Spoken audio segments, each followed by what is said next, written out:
ಈ 1.5 ವರ್ಷ ಏನು ಮಾಡಿದ್ರು? ಅಧಿಕಾರಕ್ಕೆ ಬಂದ ಸಿದ್ದರಾಮಯ್ಯ ಅವರು ಈಗ ಯಾಕೆ ದ್ವೇಷ ಮಾಡ್ಲಕತ್ತಾರ? ಮೂಡ ಹಗರಣ ಇವತ್ತು ಗಂಭೀರತೆ ತೊಗೊಂಡದ. ಇ ಡಿ ಅವರು ಅದ್ರ ಮ್ಯಾಗೆ ಎನ್ಕ್ವೈರಿ ಮಾಡ್ತಾ ಇದ್ದಾರೆ.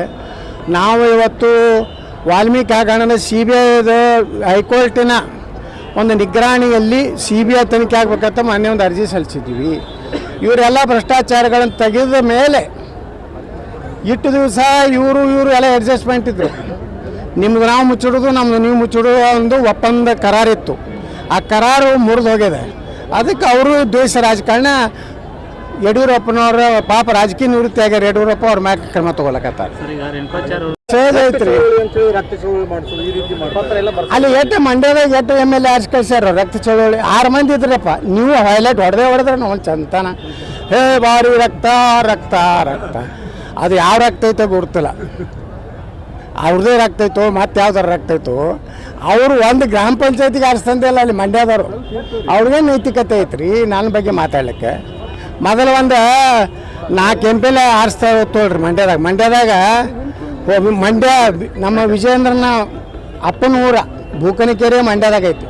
ಆ ಬೂಕನಕೆರೆದಾಗ ಗ್ರಾಮ ಪಂಚಾಯತ್ ಮೆಂಬರ್ ಇಲ್ಲ, ನನಗೆ ರಕ್ತದ ಪತ್ರ ಬರೀತಾರತ್ತ.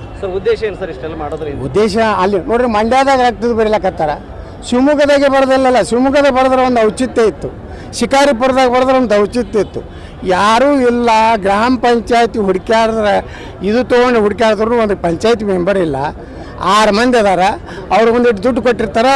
ಹಿಂಗೊಂದು ಟಚಕ್ಕೆ ಚುಚ್ಕೊಂಡು ಹಿಂಗೆ ಟಚಕ್ಕೆ ಚುಚ್ತಾರೆ. ನೋಡ್ರಿ, ಅವ್ರು ಏನು ಬೇಕಾದ ಮಾಡಲಿ, ನಾ ಏನು ತಲೆ ಕೊಡ್ಸೋಣ. ನಿನ್ನೆ ಒಮ್ಮೆ ಹೇಳಿಬಿಟ್ಟಿನ, ನೀವೇನು ಶಿಫಾರಸು ಮಾಡ್ತೀರಿ ಕೋರ್ ಕಮಿಟಿಗೆ ಏನು ಬೇಕಾದ ಮಾಡ್ಕೊರಿ. ನಾವು ವಕಫ್ ಹೋರಾಟವನ್ನು ಬಿಡುವುದಿಲ್ಲ. ಪ್ರಧಾನಮಂತ್ರಿ ಹೇಳ್ದಂಗೆ ವಂಶವಾದ ಭ್ರಷ್ಟಾಚಾರ ರಾಜಕಾರಣಿಗಳ ವಿರುದ್ಧ, ಅದು ನಮ್ಮ ಪಕ್ಷದ ಸ್ವಪಕ್ಷದಲ್ಲಿರಲಿ ವಿರೋಧ ಪಕ್ಷದಲ್ಲಿರಲಿ, ನಾವು ಹೋರಾಟ ಮಾಡ್ತೀವಿ. ನಾವು ಸಿದ್ದರಾಮಯ್ಯ DK ಶಿವಕುಮಾರ್ ಅವರಿಗೆ ಅಡ್ಜಸ್ಟ್ಮೆಂಟ್ ಇಲ್ಲ. ಅಡ್ಜಸ್ಟ್ಮೆಂಟ್ ಇದ್ದ ನಮ್ಮ ಸಕ್ಕರೆ ಕಾರ್ಖಾನೆಗೆ ಇಟ್ಟು ತೊಂದರೆ ಕೊಡ್ತಿರಲಿಲ್ಲ. ನನ್ನ ಮೇಲೆ 42 ಕೇಸುಗಳನ್ನು ಸಿದ್ದರಾಮಯ್ಯ DK ಶಿವಕುಮಾರ್ ಹಾಕ್ತಿರಲಿಲ್ಲ. ವಿಜಯೇಂದ್ರ ಮ್ಯಾಗ ಒಂದು ಕೇಸ್ ಹಾಕಿಲ್ಲ. ಯಡಿಯೂರಪ್ಪನವ್ರದ್ದು ಇನ್ನೂ ಎಷ್ಟೋ ಗಂಭೀರ ಪ್ರಕರಣ ಇದ್ರು ಇನ್ನೂ ಮುಚ್ಚಿಟ್ಟಿದ್ರು. ಈಗ ಪ್ರಕರಣಗಳನ್ನು ತೆಗಿಲಕತ್ತಾರ. ಅಂದ್ರೆ ಈಗ ಅವ್ರದ್ದು ಹಳಸೈತಿ. ಹಸಿದಿದ್ದಕ್ಕೆ ಒಂದಾಗ್ಯಾವ. ನಮ್ಮದು ಮುಚ್ಕೊಳಕ್ಕೆ ತಮ್ಮ ಮುಚ್ಕೊಳಕ್ಕೆ ನೋಡ್ರಿ, ನೀವೇ ಹೇಳಕತ್ತೀರಿ. ನಮ್ಗೆ ಕಾಂಗ್ರೆಸ್ನಲ್ಲಿ ಪ್ರಬಲ ಕ್ಯಾಂಡಿಡೇಟ್ ವಿಜೇಂದ್ರ ವಿರುದ್ಧ ಹಾಕ್ಲಿಕ್ಕೆ ನಾವು ಹಾಕ್ಲಿಲ್ಲ. ಆ ಕಾರಣಕ್ಕೆ ಈಗ ಅವರು ಗೆದ್ದಿದಾರಿಲ್ಲ. ನೋಡ್ರಿ, DK ಶಿವಕುಮಾರ್ ಹೇಳ, ನಾವು ಕೊಟ್ಟ ಭಿಕ್ಷೆಯಿಂದ MLA ಆಗಿವಿ. ನಿಮ್ಗೇನಾರ ದಮ್ಮ ನೈತಿಕತೆ ಗಟ್ಸ್ ಇತ್ತಂದ್ರೆ ನೀವು ಕೊಟ್ಟ ಭಿಕ್ಷೆಯಿಂದ ಆಗಿಲ್ಲ.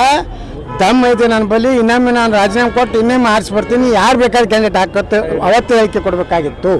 ಇನ್ನಾತನ ಏನು ಪ್ರತಿಕ್ರಿಯೆ ಕೊಟ್ಟಿಲ್ಲ ಅಂದ್ರೆ ದಮ್ಮು ತಾಕತ್ತು ನೈತಿಕತೆ ಯಾವುವು ಇಲ್ಲ ಇಲ್ಲ ಇಲ್ಲ. ಚಂದ್ರಶೇಖರ್ ಸ್ವಾಮೀಜಿ ತಪ್ಪದು. ಯಾಕಂದರೆ ಒಕ್ಕಲಿಗ ಸ್ವಾಮೀಜಿಯವರು ಅವರಿಗೆ ಇವ್ರು ಏನು ದೇಶದ ಅನ್ನ ತಿಂದು ನೀರು ಕುಡಿದು ಪಾಕಿಸ್ತಾನ ಹುಟ್ಟದಂಗೆ ಮಾತಾಡ್ತಾರಲ್ಲ, ಅದಕ್ಕೆ ಅವ್ರು ಹೇಳಿದ್ದಾರೆ. ಬಾಬಾ ಸಾಹೇಬ್ ಅಂಬೇಡ್ಕರ್ ಈಗ ಪಾಕಿಸ್ತಾನದಾಗ ಮತದಾನ ಹಾಕೈತೇನ್ರಿ ಹಿಂದೂಗಳಿಗೆ ಕ್ರಿಶ್ಚಿಯನ್ರಿಗೆ ಪಾಕಿಸ್ತಾನದಲ್ಲಿಲ್ಲ, ಅಫ್ಘಾನಿಸ್ತಾನದಲ್ಲಿಲ್ಲ. ಈ ರೀತಿ ಇದ್ದಾಗ ನಮ್ಮಲ್ಲಿ ಯಾಕೆ ಅನ್ನೋಂಥ ಪ್ರಶ್ನೆ ಮಾಡ್ಯಾರ ಅವರು. ಸ್ವಾಮೀಜಿಯಾಗಿ ಹಿಂದೂಗಳ ಪರವಾಗಿ ಮಾತಾಡಿದ್ದಕ್ಕೆ ನಾನು ಅಭಿನಂದನೆ ಸಲ್ಲಿಸ್ತೀನಿ. ಅವರ ಪ್ರಕರಣವನ್ನು ವಾಪಸ್ ತಗೋಬೇಕು. ಇಲ್ಲಾಂದರೆ ಇಡೀ ಒಕ್ಕಲಿಗ ಸಮುದಾಯ ಸರ್ಕಾರವನ್ನು ಕೇಳಬೇಕು. ಭಾಳ ಸ್ವಾಭಿಮಾನಿ ವ್ಯಕ್ತಿ ಅದಲ್ಲ DK ಶಿವಕುಮಾರ್. ಮಾತಾಡಲಿ. ಇವತ್ತು ಒಕ್ಕಲಿಗರ ಒಬ್ಬ ಸ್ವಾಮಿಗಳ ಬಗ್ಗೆ ಇವತ್ತು ಕೇಸ್ ಹಾಕ್ಯಾರ. ಇದ್ರ ಬಗ್ಗೆ ಏನಾದ್ರು ಒಕ್ಕಲಿಗ ಸಮಾಜದ ಅವರೇ ಲೀಡರ್ ಆಗಿ ಕೂಡ ಅವರೇ ಹೇಳ್ತಾ ಇದ್ದಾರೆ, ಇಲ್ಲ ಸ್ವಾಮೀಜಿಗೆ ಆ ರೀತಿ ರಾಜಕೀಯ ಹೊಂದಾಣಿಕೆ ಆಗ ತಾವು ಓಟ್ ಬೇಡ್ಲಕ್ಕೆ ರಾಜಕೀಯ ತೊಳೆ ಶಾಲಾ ಹಾರ ಒಯ್ದು ಇಲೆಕ್ಷನ್ದಾಗ ಕೊಟ್ಟು ನಮ್ಮ ಪರವಾಗಿ ಆಶೀರ್ವಾದ ಮಾಡಿರಿ ಗುರುಗಳ ನಮ್ಮ ಸಮಾಜಕ್ಕೆ ಹೇಳ್ರೆ ತೀವ್ರ ಹೋಗ್ತಾರೆ ಇಲ್ರಿ? ಹೋಗ್ಯಾರ ಎಲ್ಲಿ ಅವರು ಫೋಟೋ ಅದ ಇಲ್ಲ? ಮತ್ತು ಈಗ ಈ ನಮ್ಮ ಕೂಡಲ ಸಂಗಮ ಸ್ವಾಮಿಗಳಿಗೆ ಹೇಳ್ತಾರೆ, ಕಾಂಗ್ರೆಸ್ ನಮ್ಮ ಮುಜುಗರ ಮಾಡಬೇಡ್ರಿ ಅಂತ ಹೇಳ್ತಾರೆ. ಯಾರು ತಾಯಿ ಲಕ್ಷ್ಮೀ ಅಕ್ಕ ಇನ್ನೂ ಉಳ್ಕಿದ್ರ ಹೆಸರು ತೆಗೆದ್ರು ಭಾಳ ಚಿಲ್ಲರೆ ಅದಾವು. ಅದಕ್ಕೆ ತಮ್ಮ ಸರ್ಕಾರ ನಾ ಇದ್ದಾಗ ನಮ್ಮ ಸರ್ಕಾರ ಇದ್ರೂ ನಾನು ಹೋರಾಟ ಮಾಡೀನಿ. ನಿಮ್ಮ ದಮ್ಮ ತಾಕತ್ತು ನಾಳೆ ವಿಧಾನಸಭೆದಾಗ ಇತ್ತಂದ್ರೆ ನಾ ಪ್ರಶ್ನೆ ಮಾಡ್ತೀನಿ. ನನ್ನ ಜೋಡೆ ಬಾಯಿಗಳದ್ದು ಹೋರಾಟ ಮಾಡಿದ್ರೆ ಮುಂದಿನ ಸಲ ನೀವು ವಿಧಾನಸಭೆ ಕಟ್ಟಿ ಹತ್ತಿರ ಇಲ್ಲಕಂದ್ರೆ ಮನೆಗೆ ಹೋಗ್ತಾರೆ. ನೀವು ಇನ್ನು ಮ್ಯಾಗ ಹೇಳಿರ್ತೀನಿ, ಇಂಥ ಲಪುಟ್ ನನ್ನ ಮಕ್ಕಳದು ನಮ್ಗೆ ಏನೋ ಪ್ರತಿಕ್ರಿಯೆ ಕೇಳಬೇಡ್ರಿ. ಚಲೋ ಏನಾರ ರಾಜಕಾರಣದಾಗ ಸ್ವಲ್ಪ ಏನಾರ ಮಾನ ಮರ್ಯಾದೆ ಇದ್ದವ್ರದ್ದು ಕೇಳ್ರಿ. ಏನೊಂದು ಹೋರಾಟ